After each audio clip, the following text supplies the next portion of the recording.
யோவான் சுவிசேஷம் 11ஆம் அதிகாரம் 20ஆம் வசனத்திலிருந்து 27ஆம் வசனம் வரையிலும் வாசியுங்கள். இயேசு வருகிறார் என்று மார்த்தாள் கேள்விப்பட்ட போது அவருக்கு எதிர்கொண்டு போனாள். மரியாளோ வீட்டிலே உட்கார்ந்திருந்தாள். மார்த்தாள் இயேசுவினிடத்தில் வந்து, ஆண்டவரே, நீர் இங்கே இருந்தீரானால் என் சகோதரன் மரித்திருக்க மாட்டான். இப்பொழுதும் நீர் தேவனிடத்தில் கேட்டுக்கொள்ளுவது எதுவோ அதை தேவன் உமக்கு தந்தருளுவார் என்று அறிந்திருக்கிறேன் என்றார். இயேசு அவளை நோக்கி, உன் சகோதரன் உயிர்த்தெழுந்திருப்பான் என்றார். அதற்கு மார்த்தாள், உயிர்த்தெழுந்தால் நடக்கும் கடைசி நாளில் அவனும் உயிர்த்தெழுந்திருப்பான் என்று அறிந்திருக்கிறேன் என்றார். இயேசு அவளை நோக்கி, நானோ உயிர்த்தெழுதலும் ஜீவனுமாய் இருக்கிறேன். என்னை விசுவாசிக்கிறவன் மரித்தாலும் பிழைப்பான். உயிரோடு இருந்து என்னை விசுவாசிக்கிறவன் எவனும் என்றென்றைக்கும் அறியாமலும் இருப்பான். இதை விசுவாசிக்கிறாயா என்றார். அதற்கு அவள், ஆம் ஆண்டவரே, நீர் உலகத்தில் வருகிறவரான தேவகுமாரனாகிய கிறிஸ்து என்று நான் விசுவாசிக்கிறேன் என்றார். தேவகுமாரனாகிய இயேசு கிறிஸ்து பரலோகத்தை விட்டு இந்த மண்ணுலகில் பிறந்து எல்லாருக்கும் நன்மை செய்கிறவராக சுற்றி திரிந்தார். பிள்ளைகள் மாம்சத்தையும் இரத்தத்தையும் உடையவர்களாய் இருக்கிறபடினாலே அவரும் மாம்சத்தையும் இரத்தத்தையும் உடையவரானார். ஆண்டவராகிய இயேசு போன எல்லா இடங்களிலும் அவர் நன்மை செய்கிறவராகவே சுற்றி திரிந்தார். ஒரு அல்லேலூயா சொல்லுங்க. ஆண்டவராகிய இயேசு போன இடங்கள் எல்லாவற்றிலும் நன்மை செய்கிறவராகவே சுற்றி திரிந்தார். அதிலே இயேசு இந்த உலகத்தில் வாழ்ந்து கொண்டிருந்த காலத்திலே ஒரு குடும்பம், அந்த குடும்பம் பெத்தானியாவிலே இருந்தது. அந்த குடும்பம் யாருடைய குடும்பம் என்றால், மரியாள், மார்த்தாள், லாசர், இம்மூவரும் இருந்த ஒரு குடும்பம். இந்த குடும்பத்திற்கு, இந்த வீட்டுக்கு ஆண்டவராகிய இயேசு அடிக்கடி போய் வருவார். தம்முடைய சீஷர்களோடு கூட போய் வருவார். அந்த வீட்டிலே இருந்த அந்த லாசரு என்று சொல்லுகிற அந்த சகோதரரை ஆண்டவராகிய இயேசு அதிகமாய் நேசித்தார். அல்லேலூயா. இயேசு யாரை நேசித்தார்? லாசருவை அதிகமாக நேசித்தார். தன்னுடைய சிநேகிதனாக நேசித்தார். அவ்வளவு ஒரு அன்பு காட்டினார். ஆனால் எப்பொழுதுமே அந்த லாசரோடு கூட அவரால் இருக்க முடியாது. பல இடங்களுக்கு அவர் ஊழியத்திற்கு கடந்து சென்று விடுவார். அப்படி என்ன செய்கிறார்? கடந்து சென்ற பொழுது திடீரென்று இயேசுவினுடைய நண்பனுக்கு, உங்களுக்கெல்லாம் புரிகிற மாதிரி சொல்லணும்னா, இயேசு கிறிஸ்து நேசிக்கிற நண்பனுக்கு திடீரென்று ஒரு வியாதி வந்து விட்டது. இந்த வியாதி வந்ததும் இந்த தகவலை அந்த லாசருடைய சகோதரிகள் இயேசுவிடத்திலே சொல்லும்படியாக ஆட்களை அனுப்புகிறார்கள். நீர் சிநேகிக்கிறவன், உம்முடைய நண்பன் வியாதியாய் இருக்கிறான் என்று அங்கே சொல்லுகிறதை நாம் பார்க்கிறோம். தேவனுடைய பிள்ளைகளை ஏன் அப்படி சொல்லுகிறார்கள் என்றால், இதற்கு முன்பு அந்த சகோதரிகளுக்கு தெரியும். என்ன தெரியும்னா, இயேசுவிடத்தில் சொன்னால் என்ன நடக்கும்? வியாதி சுகமாக்கிடுவார். இயேசு வந்து என்னத்தை பண்ணிடுவாரு? வியாதியை சுகமாக்கி விடுவார். என்னுடைய சகோதரன் என்ன செய்ய மாட்டான்? சாக மாட்டான். இந்த வியாதியினால் அவன் சாக மாட்டான் என்று சொல்லி எத்தனையோ பேர் இருக்கும் பொழுது இவர்கள் இயேசுவிடத்துல தான் சொல்லி அனுப்பினார்கள். இப்பொழுது நான் உங்களை பார்த்து ஒரு கேள்வி கேட்கிறேன். உங்களுக்கு ஒரு வியாதி வந்துட்டா யாருக்கிட்ட சொல்லணும்? ஆனா நாம் என்ன பண்றது தெரியுமா? எல்லாருக்கிட்டையும் சொல்லுவோம். ஒருத்தர் சொன்னார் ஒரு நாள், எனக்கு சளி பிடிச்சிருக்குன்னு சொன்னாரு. அது சொன்னாரு, சளி பிடிச்சா 10 நாளைக்கு 10 பேர்கிட்ட சொல்லாம சளி என்ன ஆகாது? நல்லாகாது அப்படின்னாரு. ஏன் அப்படி சொன்னாரோ தெரியல. நாம சொல்லிடுவோம், என்ன பிரதர் அதுவா சளி பிடிச்சிருக்கு, என்ன பிரதர் அதுவா சளி பிடிச்சிருக்கு. ரோட்ல போறவங்களா கூட கூப்பிட்டு என்ன பண்ணுவோம்? எனக்கு ரொம்ப உடம்பு முடியலைங்க, எனக்கு ரொம்ப உடம்பு முடியலைங்க. எல்லார்கிட்டையும் சொல்லுவோம். ஆனால் சொல்ல வேண்டியவர்கிட்ட என்ன செய்ய மாட்டோம்? சொல்லவே மாட்டோம். எல்லாரிடத்துலையும் சொல்லுவோம், ஆனால் சொல்ல வேண்டியவர்கிட்ட சொல்ல மாட்டோம். ஆனால் இவர்களோ யார்கிட்ட சொன்னாங்கன்னு எழுதப்படல, ஆனால் யார்கிட்ட போய் சொல்லியிருந்தாங்க? இயேசுவிடத்தில் போய் சொன்னாங்க. ஒரு நம்பிக்கை, ஒரு எதிர்பார்ப்பு, எப்படியாகிலும் வந்து சிநேகிதன் தானே அப்படி என்று ஓடி வருவார் என்று. ஆனால் ஆண்டவராய் இயேசு இந்த செய்தியை கேட்டு அவர் வரவே இல்லை, சிநேகிதனை பார்க்க வரவே இல்லை. லாசர் நினைத்திருப்பார், நீங்கள்லாம் ஒரு நண்பன், நானா இருந்தா சொல்லியிருப்பேன், நீ எல்லாம் ஒரு ஃப்ரெண்டா? அப்படிதானே பாஸ்டர்? ஞானசேகர் பாஸ்டர், அப்பா நீ எல்லாம் ஒரு ஃப்ரெண்டா அப்படின்னு சொல்லியிருப்போமா? சொல்லியிருக்க மாட்டோமா? சொல்லியிருப்போம். அதே மாதிரி தான் லாசரும் என்ன செஞ்சிருப்பாரு? நேசித்தார், வரவில்லை, அதிக சீரியஸ் ஆயிடுச்சு. நீர் சிநேகிக்கிறவர் வியாதியா இருக்கிறான் அப்படின்னு சொன்ன பொழுது ஆண்டவர் சொல்லிட்டாரு, இந்த வியாதி எதுக்காக வந்திருக்கு? தேவனுடைய நாமம் மகிமைப்படும்படியாக இந்த வியாதி வந்திருக்கு. அல்லேலூயா, அல்லேலூயா. உங்களுக்கெல்லாம் தெரியுமா, நீங்களும் நானும் இன்னைக்கு பலவீனமாக தான் இருக்கோம். ஆண்டவரால் நினைச்சா ஒரே ஒரு செகண்ட்ல ஆண்டவர் குணமாக்கிடுவாரு. ஆனால் ஏன் தெரியுமா ஆண்டவர் வச்சிருக்காரு? இதுல ஏதோ ஒரு தேவ சித்தம் இருக்கிறது. ஆண்டவருடைய நாமம் அதில் என்ன செய்யப்பட போகிறது? மகிமைப்பட போகிறது. எந்த விதத்தில் என்பது தெரியாது, ஆனால் ஏதோ ஒரு விதத்தில் என்ன செய்யப்பட போகிறது? மகிமைப்பட போகிறது. அது மட்டும் நிச்சயம், அது மட்டும் நிச்சயம். வியாதி அதிகமாகி அதிகமாகி அதிகமாகி அந்த லாசரு கடைசியாக செத்தே போய்விட்டார். செத்து போன உடனே சகோதரிகளுடைய உள்ளத்துல எத்தனை வேதனை இருந்திருக்கும். அந்த வீட்டில் வேற யாராவது இருக்கிறதா? வேதத்தில் எழுதப்பட்டதா? இல்லை, யாருமே இல்லை. 2 பெண்கள், ஒரே ஒரு சகோதரன் இருந்தான், அவனும் செத்து போய் விட்டான். இனி நான் என்ன செய்வது என்று அவர்கள் அழுது கொண்டிருக்கிறார்கள்.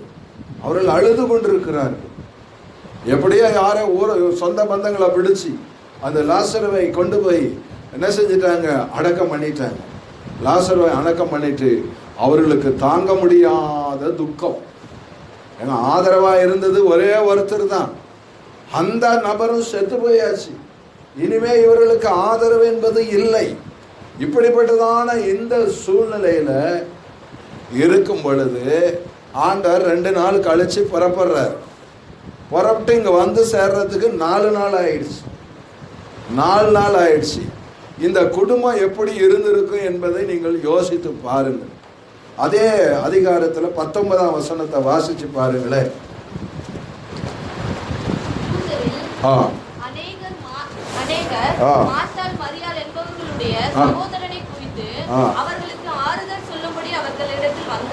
யூதர்கள் மரியாள் மார்த்தாளுக்கு என்ன சொல்றதுக்கு வந்திருக்காங்க? ஆறுதல் சொல்லும்படியாக வந்திருக்கிறாங்க. எத்தனை நாள் ஆறுதல் சொல்லிட்டு இருக்காங்க அபிஷாக்? எத்தனை நாள்? 4 நாள் ஆறுதல் சொல்றாங்க. ஆனா அவங்க ஆறுதல் அடைஞ்சிருந்தா சொல்றத நிறுத்திருப்பாங்களா? நிறுத்த மாட்டாங்களா?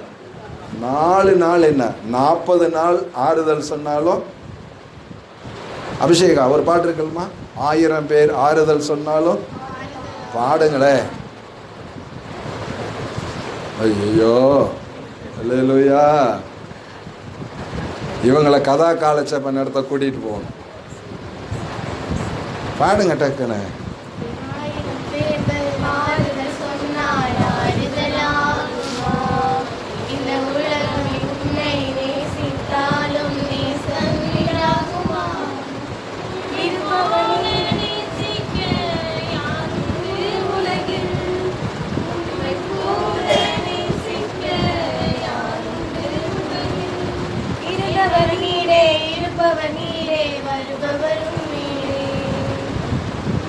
சரி, அல்லேலூயா.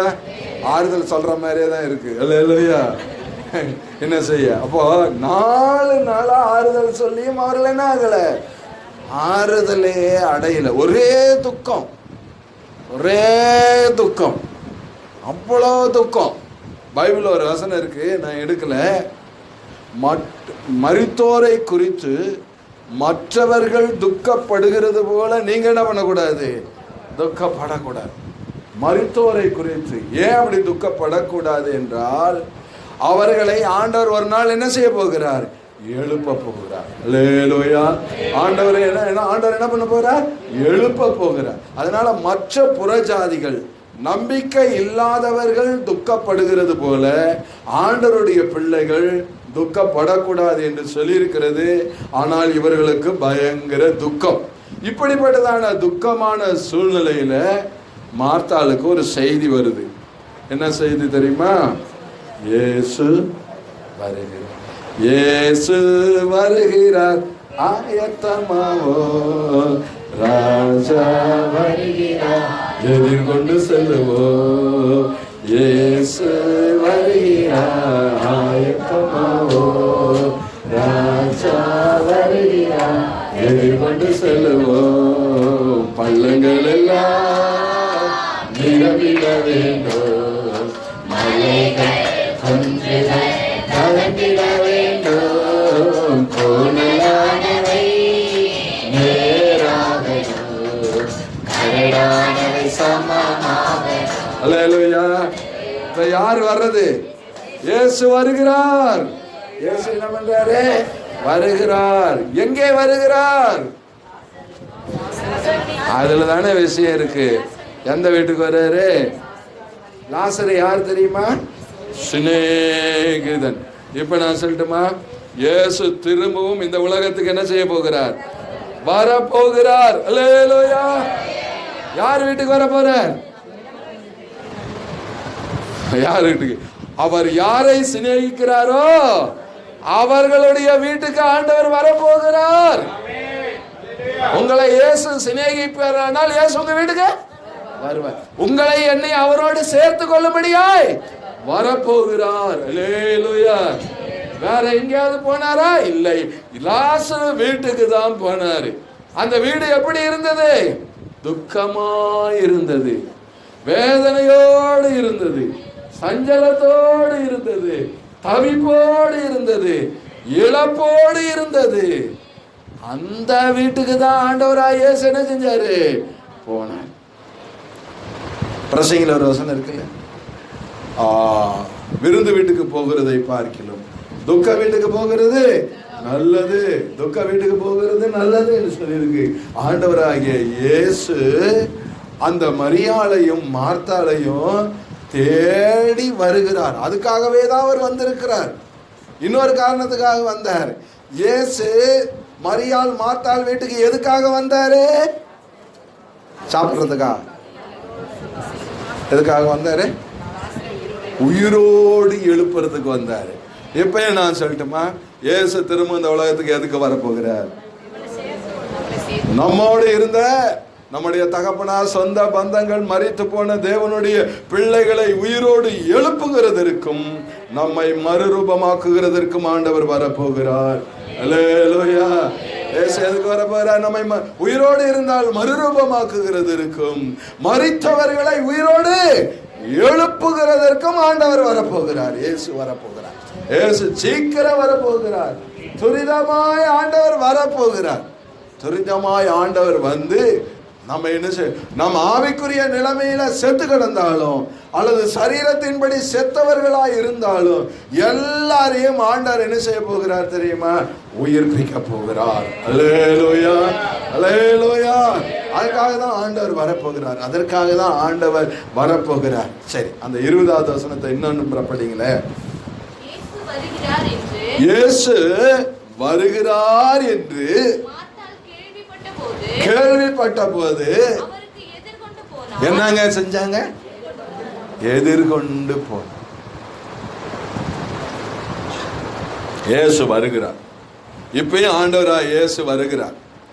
நீங்களும் நானும் என்ன செய்ய போறோம்? எதிர்கொண்டு. யாரெல்லாம் எதிர்கொண்டு போறீங்க? அல்லேலூயா, அல்லேலூயா. மேகங்களுடனே அவரோடு கூட எடுத்துக்கொள்ளப்பட்டு இவ்விதமாய் எப்பொழுதும் கிறிஸ்துவுடனே கூட இருப்போம். மேகங்களுடனே நாம் எதிர்கொண்டு போக போகிறோம். நாம எப்படி போக போகிறோம்? எதிர்கொண்டு போக போகிறோம். உங்களுக்கு 10 கன்னிகளை குறித்து தெரியும் இல்லையா?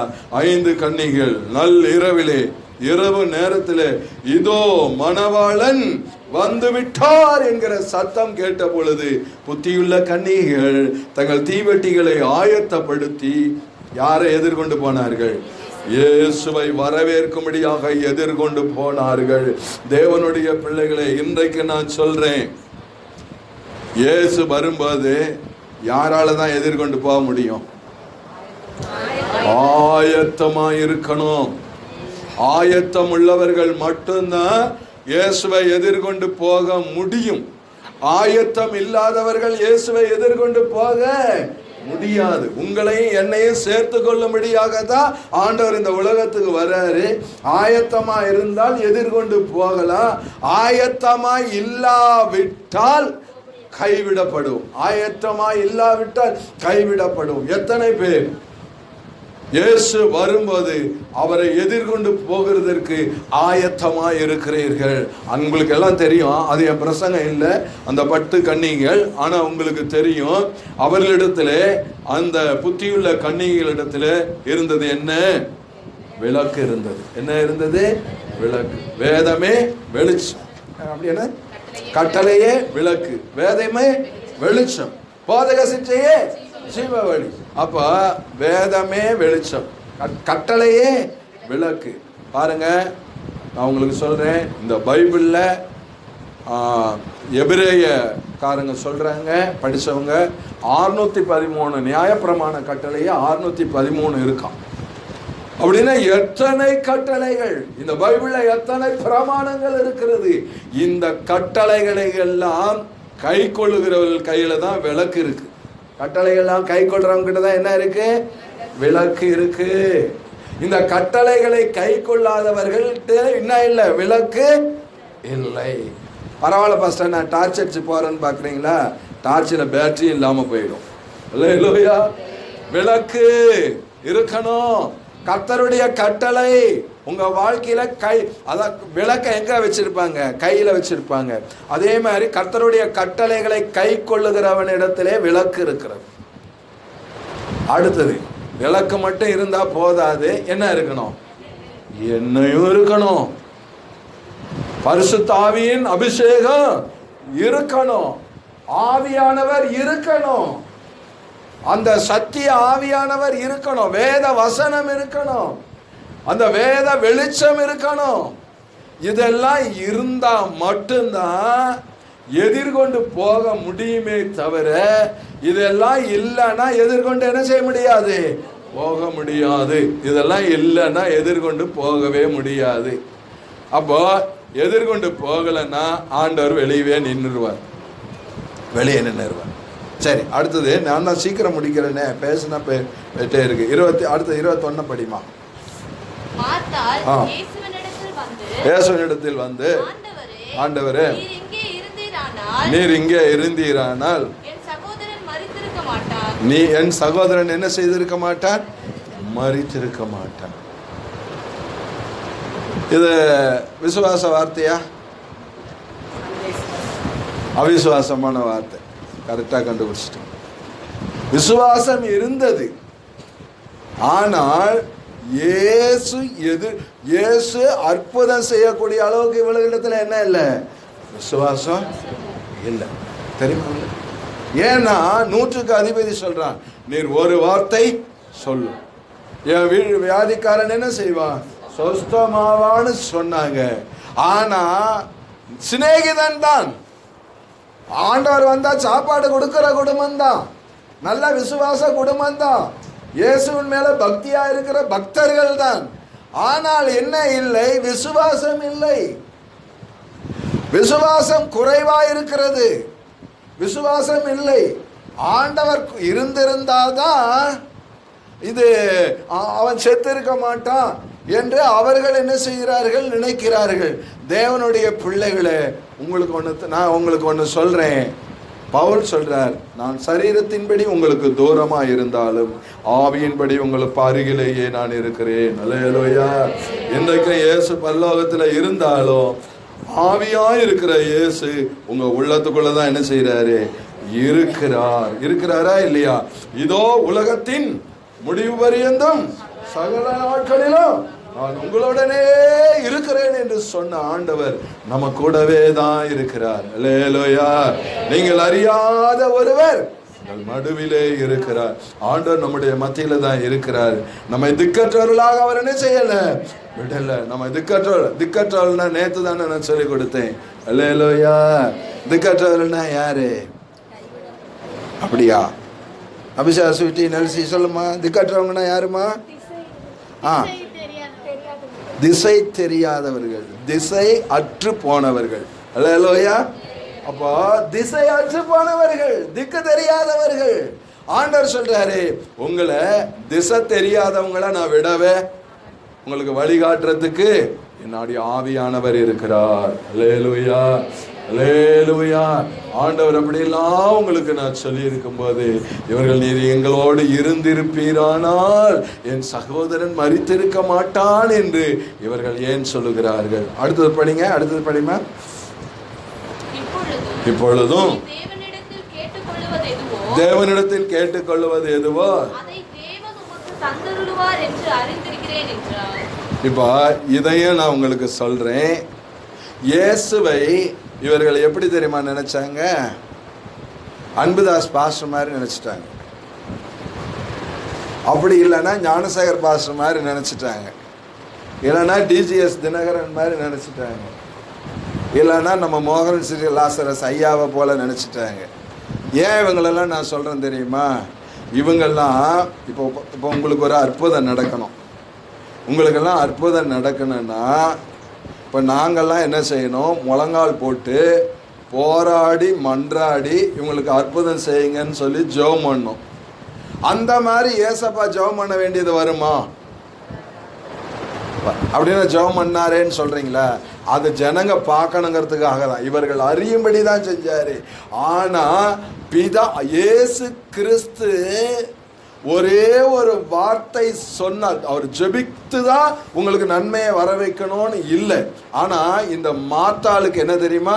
நீர் பிதாவினிடத்தில் வேண்டி, அப்படின்னா என்ன தெரியுமா? போய் கல்லறையில் உட்காந்துட்டு ஜெபம் பண்ணுங்க ஏசப்பா, நீங்கள் வந்து ஜெபம் பண்ணுங்க. இல்லைன்னா ஒரு 4 நாள் பாசிங் போடுங்க, ஒரு 10 நாள் பாசிங் போடுங்க, உயிரோடு எழுப்புங்க, அல்லது வேற எதையாவது செய்யுங்க என்று சொல்லிங்க. தேவனிடத்தில் கேளுங்கள் அப்படின்னு சொல்றார்.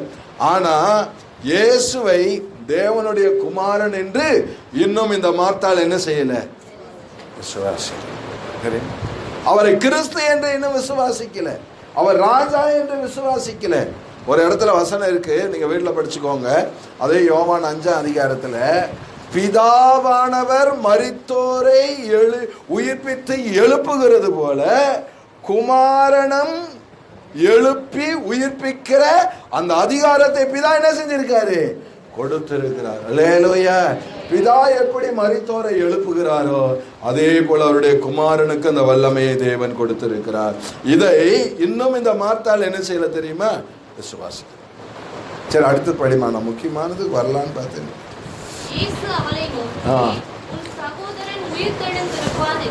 இயேசு அந்த மார்த்தாளை பார்த்து, உன் சகோதரன் என்ன செய்வான்?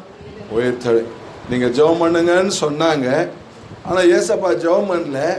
அதுக்கு பதிலாக என்ன சொல்றாரு? உன் சகோதரன் உயிர்த்தெழுந்திருப்பான், உயிர்த்தெழுந்திருப்பான் அப்படின்னு சொன்னாங்க. அடுத்தது படிமா.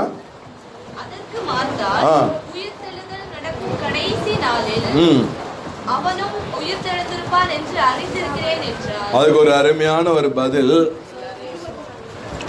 உயிர்த்தெழுதல் நடக்கும் கடைசி நாளில் என் சகோதரனும் என்ன செய்திருப்பான். பெரும்பாலும் யூதர்கள்ல 2 குரூப் உண்டு, பரிசேயர், சதுசேயர். இந்த பரிசேயருக்கு ஏற்கனவே ஒரு விசுவாசம் உண்டு. நம்ம மரித்தால் ஒரு நாள் நம்ம என்ன பண்ணுவோம்? உயிரோடு எழுந்திருப்போம் என்கிற அந்த விசுவாசம் ஏற்கனவே பரிசேயர்களிடத்திலே இருந்தது. இது ஒரு பெரிய விஷயமே கிடையாது.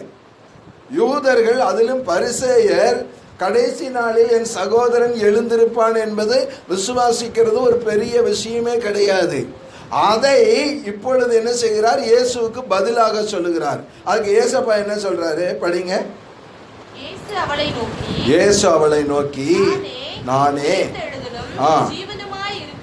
நானே உயிர்த்தெழுதல். அல்லேலூயா.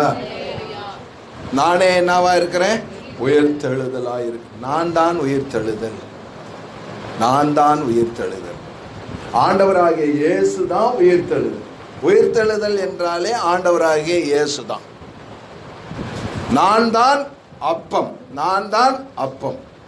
நான் தான் உயிர்த்தெழுதல். நான் தான் உயிர்த்தெழ போகிறேன். அல்லேலூயா. நான் தான் என்ன செய்ய போகிறேன்? உயிர்த்தெழுத போகிறேன்.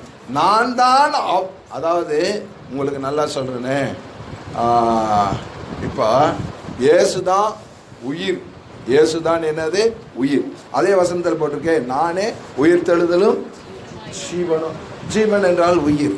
இப்போ நான் உங்களுக்கு சொல்றேன், செத்து போன சரீரத்துக்குள்ள இயேசு வந்துட்டாருன்னா அவன் என்ன ஆயிடுவான்? உயிரோடு எழுந்திருப்பான். அல்லேலூயா.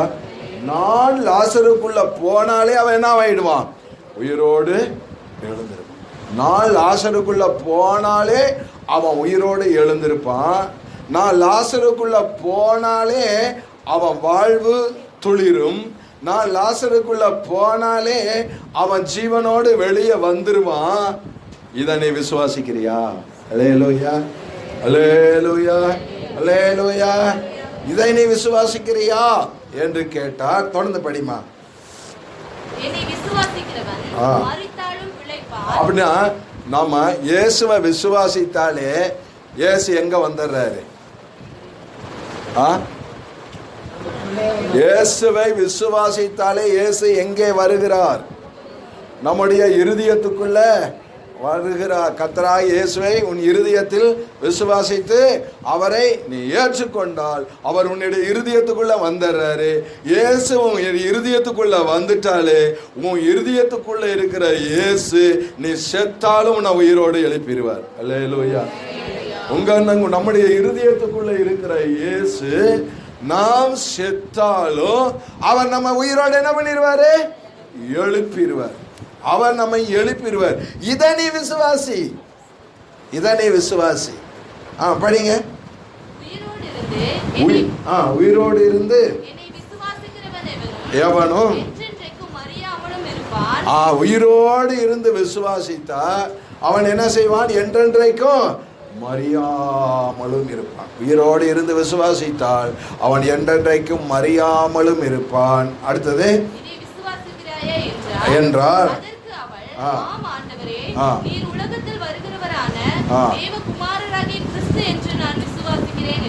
அல்லேலூயா, அல்லேலூயா.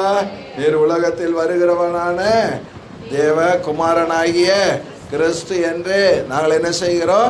விசுவாசிக்கிறோம் என்று சொல்லி அங்கே தேவனை மகிமைப்படுத்துகிறதை நாம் பார்ப்போம். இப்பொழுது நான் உங்களுக்கு ஒரு காரியத்தை சொல்கிறோம். இப்போ இயேசு நமக்குள்ள இருந்தாரானால் நாமும் ஒரு நாள் என்ன மரித்தாலும் ஒரு நாள் என்ன அடைய போகிறோம்? எல்லாரும் சொல்லுங்க. உயிர்த்தெழ போகிறோம். ஒரு நாள் நாம் மரித்தாலும் நம்ம கண்டிப்பாக என்ன ஆகும்? உயிர்த்தெழுவோம். இந்த உயிர்த்தெழுதலை பற்றி தான் நான் உங்களுக்கு சுருக்கமாக இப்போ சொல்ல போகிறேன். இந்த உயிர்த்தெழுதலை பற்றி உங்களுக்கு நான் சொல்லிட்டு நான் முடிக்க போகிறேன். 1 தெசலோனிக்கேயர் 4ஆம் அதிகாரம் 16ஆம் வசனத்தை வாசிங்க. 1 தெசலோனிக்கேயர் 4ஆம் அதிகாரம் 16வது வசனம். கர்த்தர் தாமே ஆரவாரம். எப்படி மரியாள் மார்த்தாள் வீட்டுக்கு போனாரு அந்த மாதிரி ஆரவாரத்தோடும் சத்தத்தோடும் எக்காலத்தோடும் இறங்கி வருவார். அப்பொழுது கிறிஸ்துவுக்குள் மரித்தவர்கள் முதலாவது எழுந்திருப்பார்கள். ஒரு அல்லேலூயா சொல்லுங்க. ஆண்டவருக்குள்ள மரித்தவர்கள் முதலாவது. முதலாம் உயிர்த்தெழுதலை பற்றி நான் உங்களுக்கு சொல்லித்தரேன். அந்த ஒரு டிபிஏ மெசேஜ் கேட்டேன். 7 விதமான அந்த உயிர்த்தெழுதலின் காரியத்தை சொன்னாங்க. நான் அவ்வளோ சொல்ல. நான் உங்களுக்கு வேதத்தை ஆராய்ச்சி செய்ததின்படி நான் உங்களுக்கு சில காரியங்களை நான் சொல்கிறேன். இதை உங்களுக்கு சத்தியம் என்று சொன்னால் நீங்கள் ஏற்றுக்கொள்ளுங்கள், இல்லாவிட்டால் பரவாயில்லை. அந்த முதலாம் உயிர்த்தெழுதல், இந்த கிறிஸ்துவுக்கு உள் மரித்தவர்கள் முதலாவது எழுந்திருப்பார்கள். அதற்கு முன்பு இந்த உலகத்தில் முதல்ல உயிர்த்தெழுந்தவர்கள் யார்? முதல்ல உயிர்த்தெழுந்தது யார்? எழுந்தாங்க. அப்புறம் உங்களுக்கு நான் ஒரு விஷயத்தை சொல்லித்தட்டுமா? ஒரு விஷயத்தை சொல்லித்தரேன். லாசரு உயிரோடு எழுந்தார். திரும்பவும் அவர் என்ன செஞ்சிட்டாரு? இறந்தாரா இல்லையா? இருக்கிறதா தெரியல, வேதத்தில் இடம் இல்லை. இதே மாதிரி தான் தேவனுடைய பிள்ளைகளே, மரித்தும் இன்றைக்கு உயிரோடு இருக்கிறவர் ஆண்டவராகிய இயேசு மட்டும்தான். அப்போஸ்தலர் நடபடிகள் 26ஆம் அதிகாரம் 23வது வசனம். அப்போஸ்தலர் 26:23. தீர்க்கதரிசிகளும் மோசேயும் முன்னமே சொல்லி இருந்தபடியே கிறிஸ்து பாடுபட வேண்டியதென்றும் மரித்தோர் உயிர்த்தெழுதலில் அவர்தான் முதல்வர். அல்லேலூயா. மரித்தோரில் இருந்து முதலாவது எழுந்து, இந்த இடத்துல முதல்வர் என்றால் அநேக அர்த்தம் உண்டு. இதே ஒரு மணி நேரம் பிரசங்கம் பண்ணலாம். முதல்வர் என்றதான இந்த வார்த்தையை நம்ம என்ன செய்யலாம் தெரியுமா? பிரசங்கம் பண்ணலாம். முதல்வர் என்றால் தலைவர். முதல்வர் என்றால் தலைவர், எல்லாவற்றையும் நடத்துகிறவர், எல்லாவற்றையும் ஆளுகிறவர், அவர் தான் எல்லாத்துக்கும் ஹெட்டு என்று இந்த மரித்தோரிலிருந்து தம்முடைய குமாரன் எல்லா சகோதரர்களுக்கும் முந்தினவராய் இருக்கும்படின்னு ரோமர் 8 போட்டிருக்கு. தம்முடைய குமாரன் எல்லாருக்கும் எப்படிப்பட்டவராக இருக்கணும்? முந்தினவராய். இந்த இடத்துல மரித்தோரிலிருந்து படிமா அந்த வார்த்தை எப்படி? முதல்வராகி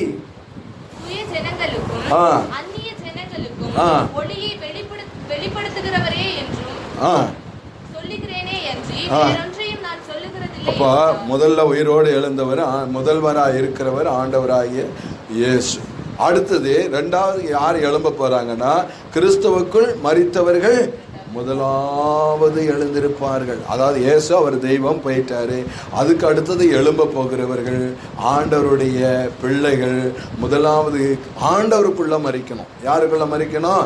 ஆண்டவருக்குள்ள மரிக்கணும். 1 கொரிந்தியர் 15ஆம் அதிகாரம் 52ஆம் வசனத்தை வாசிங்களேன். எக்காலம் தொனிக்கும், அப்பொழுது மரித்தோர் எழுந்திருப்பார்கள், நாமும் மறுரூபமாக்கப்படுவோம். எக்காலம் தொனிக்கும், மரித்தவர்கள் அழிவில்லாமல் என்ன செய்வார்கள்? எழுந்திருப்பார்கள். உயிரோடு இருக்கிற நாம என்னவா? மறுரூபமாக்கப்படுவோம். ஒரு அல்லேலூயா சொல்லுங்க. அல்லேலூயா. சரி, இப்படி முதலாவது எழுந்திருக்கிறவர்கள் யார் என்பதை நாம் என்ன செய்யறோம்? வேதாகமத்திலிருந்து நம்ம பார்க்கறது நமக்கு நல்லது. வெளிப்படுத்தின விசேஷம் 20ஆம் அதிகாரம் 4ஆம் வசனத்திலிருந்தே படிங்களேன்.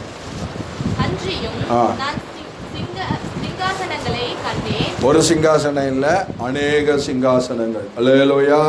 அல்லேலூயா சொல்லுங்க. நல்ல முக்கியமான விஷயம் சொல்லும்போது சோர்ந்து போகாதீங்க. நான் சிங்காசனங்களை கண்டேன், உட்கார்ந்தார்கள், அவர்களுக்கு அதிகாரம் அளிக்கப்பட்டது. இயேசுவை பற்றிய சாட்சி நிமித்தம். நல்லா கவனிச்சுக்கோங்க. யாரை குறித்த சாட்சி? இயேசுவை பற்றிய சாட்சியின் நிமித்தமும் தேவனுடைய வசனத்தின் நிமித்தமும். சிறைச்சேதம்னா என்ன? தலையை வெட்டுறது. சிறைச்சேதம் பண்ணப்பட்டவர்களுடைய ஆத்துமாக்களையும் மிருகத்தையாவது. எந்த மிருகம்?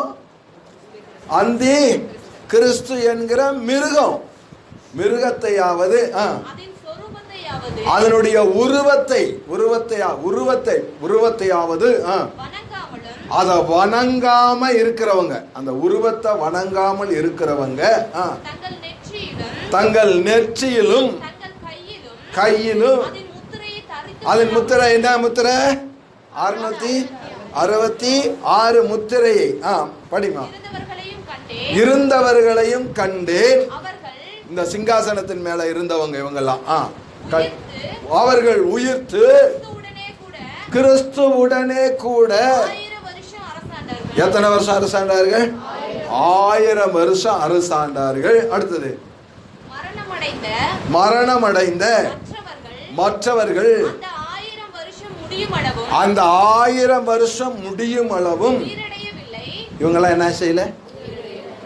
அப்படின்னு அந்த உயிரடையாதவங்களாம் பாவிகளா? அப்படி இல்லை. உங்களை வேற விஷயத்த வர உயிரடையவில்லை. இதுவே என்ன உயிர்த்தெழுதல்?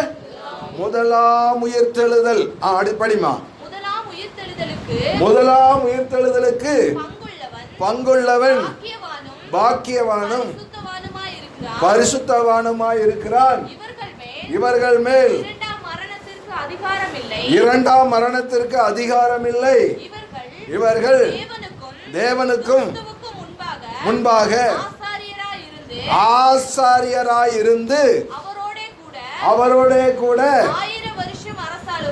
1000 வருஷம் அரசாளுவார்கள். அல்லேலூயா. யாரு? பங்குள்ளவங்க. முதலாம் உயிர்த்தெழுதல் பங்குள்ளவங்க யார் தெரியுமா உங்களுக்கு?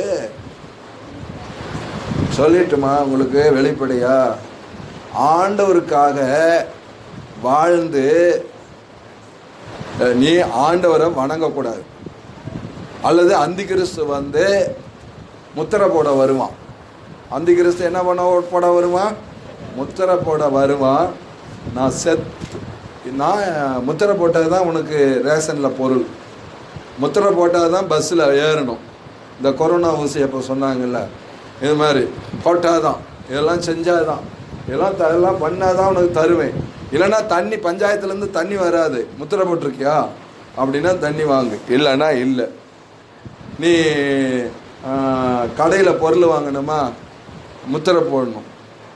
இப்போ பாண்டிச்சேரியில் ஒரு சட்டமாக என்னமோ சொன்னாங்க, அந்த வண்டி இப்படி இருந்தால் தான் பெட்ரோல் போடுவோம் இப்படிலாம் சொல்லிட்டாங்க. இப்படி ஒரு நிலைமை வந்துச்சுன்னு வச்சுக்கோங்களேன். இப்படி ஒரு நிலைமை வந்துச்சுன்னா எத்தனை பேர் அந்த 666 முத்திரையை போட போகிறீங்களோ தெரியல. 666 முத்திரையை போட்டால் நீங்கள் எதில் பங்கடைய முடியாது? முதலாம் உயிர்த்தெழுதலில் பங்கடைய முடியவே முடியாது. நான் கேட்குறேன், ஆராதனைக்கு கூட விடாமல் வேலைக்கு போகிற நீயா அரிசி இல்லை, பருப்பு இல்லை, எண்ணெய் இல்லை, பெட்ரோல் இல்லைன்னு சொன்னால் முத்திரை போடாமல் இருக்க போகிற? அடுத்தது ரகசியமாக நீ கும்பிட்டா கூட, நீ இயேசுவை கும்பிட்டீன்னா உன் தலையை வெட்டுவேன்னு சொன்னால் எத்தனை பேர் தைரியமாக நிற்க போறீங்க? அவங்க தான் எந்த உயிர்த்தெழுதல் பங்கடைவார்கள்? முதலாம் உயிர்த்தெழுதல் பங்கடைவார்கள். எல்லாரும் முதலாம் உயிர்த்தெழுதல பங்கடைய மாட்டாங்க. சிலரெல்லாம் நினைக்கிறாங்க, அது நீங்க நினைச்சுக்கோங்க, எங்களுக்கும் பரிசுத்தவான்கள் அப்படிதான் பிரசங்கம் பண்ணாங்க. ஆண்டவர் சபையை எடுத்துட்டு போன பின்னாடி தான் உபத்திரவ காலமே வரும்னாங்க.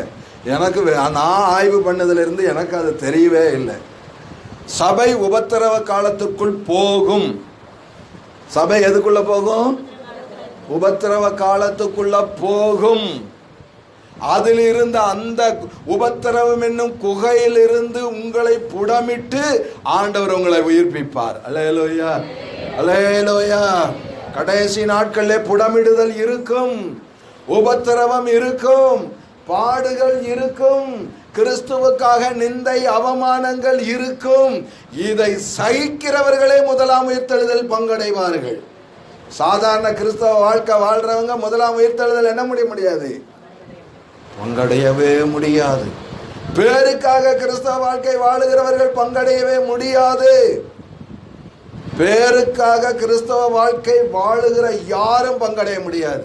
வேணா இன்னொரு வசனம் வாசிங்க. எபிரேயர் 11ஆம் அதிகாரம் 35ஆம் வசனம். எபிரேயர் 11ஆம் அதிகாரம் 35ஆம் வசனம். அவங்களுக்கெல்லாம் தீர்க்க தரிசனமா தெரிஞ்சு போச்சு. என்ன தெரியுமா? பாருங்க, நல்லா கவனிச்சுக்கோங்க. ஸ்திரீகள்னா யாரு? அம்மாமாரு. ஸ்திரீகள்னா யாரு? அம்மாமாரு. சொல்லுங்களேன், அம்மாமாரு. படிங்க. சாக கொடுத்த தங்களுடையவர்களை உயிரோடு எழுந்திருக்க பெற்றார்கள். வேறு சிலர், இதான் கவனிக்கணும், வேறு சில அம்மாமார் என்ன உயிர்த்தெழுதல்? எல்லாரும் சொல்லுங்க, பின்னாடி சொல்லுங்க. மேன்மையான உயிர்த்தெழுதல். அது என்ன உயிர்த்தெழுதல்? முதலாம் உயிர்த்தெழுதல். அல்லேலூயா. மேன்மையான உயிர்த்தெழுதல், முதலாம் உயிர்த்தெழுதல். 1000 வருட அரசாட்சியிலே பங்கு பெறுகிற உயிர்த்தெழுதல். இயேசுவோடு ராஜாக்களும் ஆசாரியர்களுமாய் ஆளுகிற உயிர்த்தெழுதல். அவங்க சொல்லிட்டாங்க, என் பிள்ளைங்க செத்தா சாகட்டும், விட்டுருங்க, ஒரு நாள் ஆண்டவர் எழுப்புவார். அதுதான் மேன்மையான உயிர்த்தெழுதல். அந்த உயிர்த்தெழுதல்ல என் பிள்ளைங்க எத்தனை வருஷம் இந்த பூமியை ஆள போறாங்க? 1 வருஷம் 2 வருஷம் இல்ல, 100 வருஷம் இல்ல, 1000 வருஷம் ஆள போறாங்க. நம்ம இந்த பூமியை ஆள போகிறோம். ஆனா கிறிஸ்துவுக்காக இரத்த சாட்சியா மரித்தால், கிறிஸ்துவுக்காக வாழ்ந்தால், கிறிஸ்துவுக்காக உபத்திரவங்களை சகித்தால், கிறிஸ்துவுக்காக பாடுபட்டால், நம்ம இரத்த சாட்சியாய் வாழ்ந்தால் 1000 வருடம் அரசாட்சி செய்ய போகிறோம். அல்லேலூயா. 1000 வருடம் அரசாட்சி செய்ய போகிறோம். சரி, மற்றவர்களுடைய நிலைமையெல்லாம் என்ன என்பதை அப்படியே நம்ம பார்த்துருவோமா? அப்படியே அந்த இதுல வெளிப்படுத்தலே தொடர்ந்து படிச்சுட்டு வாங்களே. அந்த 1000 வருஷம் முடியும் போது சாத்தான் தன் காவலிலிருந்து விடுதலையாகி பூமியின் 4 திசைகளிலும் உள்ள ஜாதிகளாகிய கோகையும் மாகோகையும் மோசம் போக்கும் படிக்கும் அவர்களை யுத்தத்திற்கு கூட்டிக் கொள்ளும் படிக்கும் புறப்படுவான். அவர்களுடைய தொகை கடற்கரை மணலத்தனையா இருக்கும். அவர்கள் பூமி எங்கும் பரம்பி பரிசுத்தவான்களுடைய பாளையத்தையும் பிரியமான நகரத்தையும் வளைந்து கொண்டார்கள். அப்பொழுது தேவனால் வானத்திலிருந்து அக்கினி இறங்கி அவர்களை பட்சித்து போட்டது. மேலும் அவர்களை மோசம் போக்கின பிசாசானவன் மிருகமும் தீர்க்கதரிசியுமாய் இருக்கிற இடமாகிய அக்கினியும் கந்தகமுமான கடலிலே தள்ளப்பட்டான். அவர்கள் இரவும் பகலும் சதா காலங்களிலும் பாதிக்கப்படுவார்கள். பின்பு பெரிய வெள்ளை சிங்காசனத்தையும் பெரிய வெள்ளை சிங்காசனம். வெள்ளை சிங்காசனம்னா என்ன தெரியுமா? நேற்று நைட்டு கூட நான் சொல்லிக் கொடுத்தேனே வெள்ளையா குறித்து. வெள்ளையலோயா, வெண்மை. பாவரிக்கை பண்ணி பரிசுத்தம் அடைந்த, ஒரு பாவம் இல்லாத, கரை இல்லாத, ஒரு அழுக்கு இல்லாத, ஒரு சின்ன கருப்பு புள்ளி கூட இல்லாம, ஒரு மாசு இல்லாத, ஒரு தவறு இல்லாத, எல்லாம் பரிசுத்தமாய் ஒரு அநியாயம் கூட இல்லாத ஒரு சிங்காசனம் தான். என்ன சிங்காசனம்? வெள்ளை சிங்காசனம். ஒரு அநியாயம் கூட இல்லாத ஒரு சிங்காசனம், வெள்ளை சிங்காசனம். படிங்க. வெள்ளை சிங்காசனத்தையும் அதன் மேல் வீற்றிருக்கிறவரையும் கண்டேன். அவருடைய சமூகத்திலிருந்து பூமி வானமும் அகன்று போயின. அவைகளுக்கு இடம் காணப்படவில்லை. மரித்தோராகிய சிறியோரையும் பெரியோரையும் தேவனுக்கு முன்பாக நிற்க கண்டேன். இப்ப ஒரு உயிர்த்தெழுதல் அடைஞ்சிருக்கு இல்லையா? இதுதான் மரித்தோராகிய சிறியோர் பெரியோர் எல்லாரும் யாருக்கு முன்னாடி நிற்கிறாங்க? தேவனுக்கு முன்பாக நிற்கிறார்கள். படிமா. அப்பொழுது புஸ்தகங்கள் திறக்கப்பட்டன. வேறொரு புஸ்தகமும் திறக்கப்பட்டது. அப்பொழுது அந்த புஸ்தகங்களில் எழுதப்பட்டவைகளின்படியே மரித்தோர் தங்கள் கிரியைகளுக்கு தக்கதாக. எந்த புஸ்தகம்? என்ன புஸ்தகமா? ஜீவ புஸ்தகம். இந்த ஜீவ புஸ்தகத்துல யார் பேரெல்லாம் எழுதியிருக்கா? இல்லையா சொல்லுங்க. யாரு வேண்டாம். அல்லேலூயா. ஜீவ புஸ்தகத்துல என்ன எழுதப்பட்டிருக்கிறது? நம்முடைய பேரெல்லாம் எழுதப்பட்டிருக்கிறது. படிமா. அந்த புஸ்தகத்துல நம்ம செய்யறதெல்லாம் என்ன பண்ணிருக்கு? எழுதப்பட்டு. இவங்கெல்லாம் ரட்சிக்கப்பட்டவங்களா ரட்சிக்கப்படாதவங்களா? ஏங்க, ஜீவ புஸ்தகத்துல பேர் எழுதியிருக்கவங்களா ரட்சிக்கப்பட்டவங்களா படாதவங்களா? ரட்சிக்கப்பட்டவங்க. நல்லா கவனிச்சுக்கோங்க. ஜீவ புஸ்தகத்தில் பேர் எழுதப்பட்டவர்கள் எல்லாம் நீ ரட்சிக்கப்பட்டாதான் ஜீவ புஸ்தகத்துல என்ன செய்யப்படும்? பேரே எழுதப்படும். ஆனா ரட்சிக்கப்பட்ட பின்னாடி நம்ம செய்யற செயல் இருக்குல்ல, ரட்சிக்கப்பட்டேன், ஆனால் என் செயலெல்லாம் சரியில்லை. ரட்சிக்கப்பட்ட பின்னாடி குடிக்கிறேன், ரட்சிக்கப்பட்ட பின்னாடி பொய் பேசுகிறேன், ரட்சிக்கப்பட்ட பின்னாடி திருடுறேன், ரட்சிக்கப்பட்ட பின்னாடி வேற பாவம் செய்கிறேன். எல்லாம் ஜீவ புஸ்தகத்தில் என்ன செய்திருக்கு? எழுதப்பட்டிருக்கிறது. எழுதப்பட்டிருக்கு. படிமா. நியாய தீர்ப்பு அடைந்தார்கள். மரித்தோரை ஒப்புவித்தது, மரணமும் பாதாளமும் தங்களில் உள்ள மரித்தோரை ஒப்புவித்தன. யாவரும் தங்கள் தங்கள் கிரியைகளின்படியே நியாய தீர்ப்பு அவர்கள் தங்கள் கிரியைகளின்படியே என்ன அடைந்தார்கள்? நியாய தீர்ப்பு. இதாங்க ஃபர்ஸ்ட் முதலாம் உயிர்த்தெழுதலில் பங்கடைஞ்சிட்டா நம்ம பாக்கியவான்கள். அடுத்தது போனால் புத்தகத்தை எல்லாம் திறந்து வச்சு எல்லாத்தையும் ஆண்டவர் சரி பண்ணி அதுக்கப்புறம் தான் என்ன பண்ணுவார் தெரியுமா? நமக்குரிய பலனை தருவார். அல்லேலூயா. அதான் பைபிளில் நம்ம படிக்கிறேன், மேய்ப்பனானவன் வெள்ளாடுகளையும் செம்மறி ஆடுகளையும். நான் கேட்குறேன், வெள்ளாடும் ஆண்டவருடைய ஆடு தான், செம்மறி ஆடும் ஆண்டவருடைய ஆடு தான். ஏன்னா மேய்ப்பனானவன் அப்படித்தானே போட்டிருக்கு. மேய்ப்பனவன் தன் ஆடுகளை வெவ்வேறாக, எந்த மேய்ப்பன்? வெள்ளாட்டையும் அவர் தான் மேய்ச்சாரு, செம்மறை ஆட்டையும் அவர் தான் மேய்ச்சாரு. ஆனால் இப்போ மேய்க்கும் போது எல்லாத்தையும் ஒன்றா விட்டு மேய்க்கிறாரு. ஒரு நாளைக்கு தனித்தனியாக என்ன பண்ணுவார்? பிரிப்பார். எல்லாம் கிறிஸ்தவங்க தான். நீங்கள் நினைக்கிறீங்களா? எல்லாருமே கிறிஸ்தவங்க தான். வெள்ளாடு மாதிரி இருந்தவனும் கிறிஸ்தவன் தான், செம்மறி ஆடு மாதிரி இருக்கிறவனும் கிறிஸ்தவன் தான். ஆனால் ஒரு நாள் கடைசி நாளில் உயிரோடு எழுப்புவார். அது முதலாம் உயிர்த்தெழுதல் எல்லாம் பங்கடைய முடியாது. கடைசி நாளில் எழுப்பி வெவ்வேறாக பிரிப்பார். எல்லாம் ஆண்டவர் பிள்ளைங்க தான். அப்போ தான் தெரியும் அவனவனுடைய கிரியைக்கு தக்கதாக தான் ஆண்டவர் என்ன பண்ணுவார்? பலன் கொடுப்பார். அவனவனுடைய கிரியைக்கு தக்கதாக தான் அவனவனுக்கு ஆண்டவர் என்ன செய்வார் தெரியுமா? பலன் கொடுப்பார். நம்ம வாசிப்போமா? யோவான் சுவிசேஷம் 5ஆம் அதிகாரம் 5ஆம் அதிகாரத்தில் 21 28 வரைக்கும் கொஞ்சம் வேகமாக படிச்சிருங்களேன். பிதாவானவர் மரித்தோரை எழுப்பி உயிர்ப்பிக்கிறது போல குமாரனும் தமக்கு சித்தமானவர்களை உயிர்ப்பிக்கிறார். அன்றியும் பிதாவை கனம் பண்ணுகிறது போல எல்லாரும் குமாரனையும் கனம் பண்ணும்படிக்கு பிதாவானவர் தாமே ஒருவருக்கும் நியாய தீர்ப்பு செய்யாமல் நியாய தீர்ப்பு செய்யும் அதிகாரம் முழுவதையும் குமாரனுக்கு ஒப்பு கொடுத்திருக்கிறார். அந்த வெள்ளை சிங்காசனத்தில் உட்கார்ந்து இருக்கிறவர் இயேசுதான். குமாரனை கனம் பண்ணாதவன் அவரை அனுப்பின பிதாவையும் கனம் பண்ணாதவனாய் இருக்கிறான். என் வசனத்தை கேட்டு என்னை அனுப்பினவரை விசுவாசிக்கிறவனுக்கு நித்திய ஜீவன் உண்டு. அவன் ஆக்கினை தீர்ப்புக்குட்படாமல் மரணத்தை விட்டு நீங்கி ஜீவனுக்குட்பட்டு இருக்கிறான் என்று அவன் என்றைக்கும் உயிரோடு வாழுவான் என்று மெய்யாகவே உங்களுக்கு சொல்லுகிறேன். மரித்தோர் தேவகுமாரனுடைய சத்தத்தை கேட்கும் காலம் வரும். மரித்தோர் தேவகுமாரனுடைய சத்தத்தை கேட்கும் காலம் வரும். அல்லேலூயா, அல்லேலூயா. மரிச்சவங்கெல்லாம் என்ன எதை கேட்க போறாங்க? ஒரு நாளைக்கு ஏசப்பாவுடைய உண்மையாலுமே மரித்தவர்களும் கேட்க போறாங்க. பாவத்துல மரித்தவர்களும் என்ன செய்ய போகிறார்கள்? தேவகுமாரனுடைய சத்தத்தை ஒரு நாள் கேட்க போ. லாசரு யாருடைய சத்தத்தை கேட்டு வெளியே வந்தார்? தேவகுமாரனுடைய சத்தத்தை கேட்டு வெளியே வந்தது போல இன்றைக்கு மரித்திருக்கிற அநேகர் இயேசுடைய சத்தத்தை கேட்கும் பொழுது அவர்கள் எங்கே வருவார்கள்? வெளியே வருவார்கள். அல்லேலூயா. லாசருவே வெளியே வா என்ற சத்தம் அவனை வெளியே, செத்து போன லாசருவை வெளியே கொண்டு வந்தது. இதே போல மரித்திருக்கிற அநேகரை ஆண்டவர் வெளியே கொண்டு வருவார். படிமா. அது இப்பொழுதே வந்திருக்கிறது. எதை கேட்கிறவர்கள்? அந்த சத்தத்தை கேட்கிறவர்கள் பிழைப்பார்கள். உங்களுக்கு சொல்லுகிறேன்,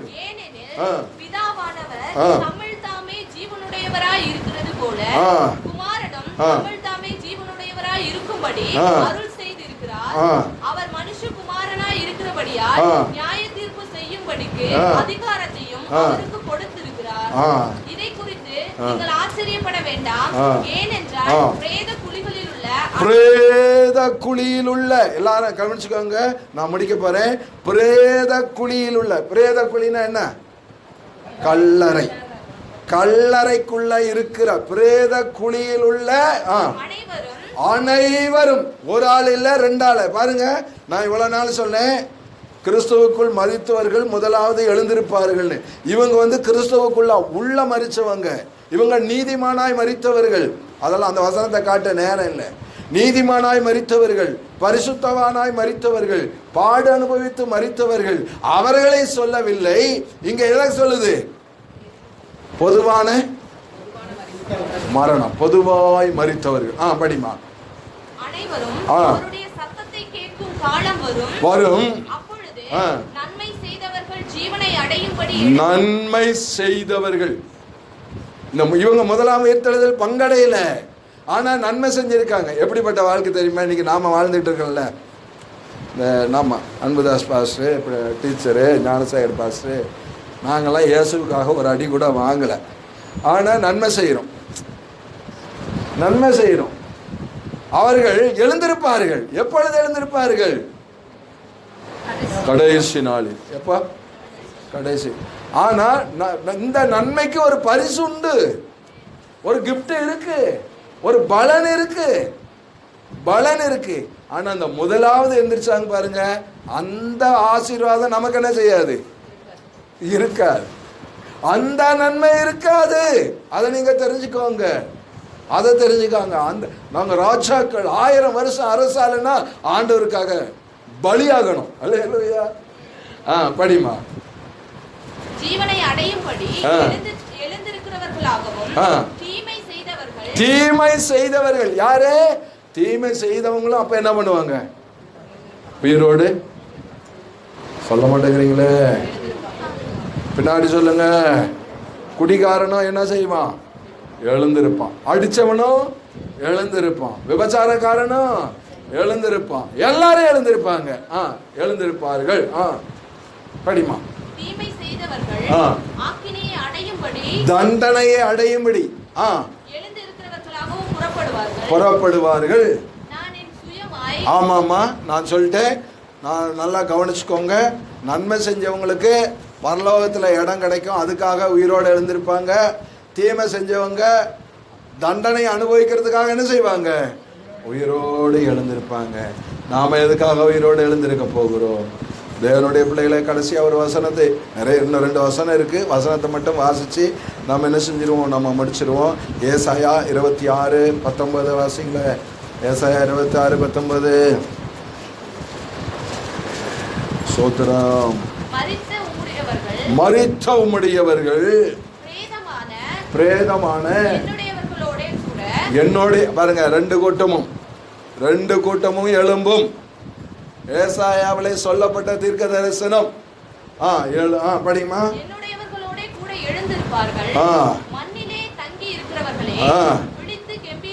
விழித்து கம்பீரியுங்கள்,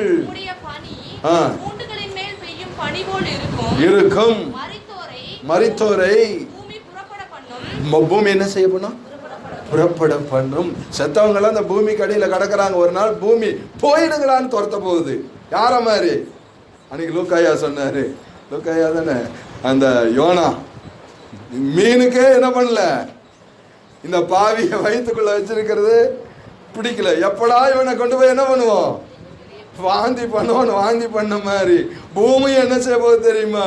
இந்த செத்து போன பாவிகளை உள்ள வச்சிருக்கா, அதால என்ன செய்யல முடியாது, வெளியே ஓடுங்களா என்று துரத்த போகுது. அல்லேலூயா. படிமா.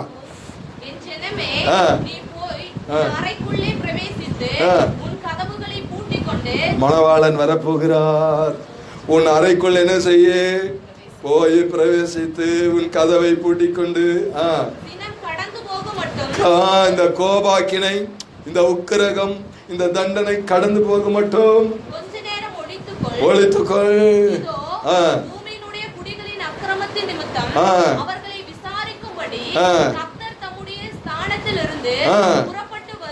புறப்பட்டு வருவார். இயேசு வருவார். பூமியை நியாயம் தீர்க்க ஆண்டவர் என்ன செய்ய போகிறார்? இந்த பூமிக்கு வரப்போகிறார். அல்லேலூயா. கடைசியா தானியேல் 12ஆம் அதிகாரம் 2ஆம் வசனத்தை வாசித்த உடனே முடிச்சிருவோம். வாசித்து ஒண்ணு.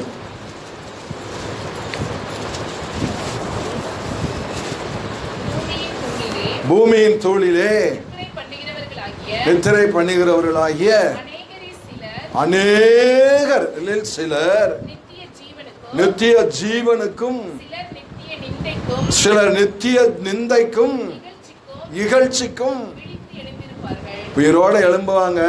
சிலர் மட்டும்தான் எதுக்காக எழுந்திருப்பாங்க தெரியுமா? நித்திய ஜீவன். பரலோகம் போறதுக்காக எழுந்திருப்பாங்க.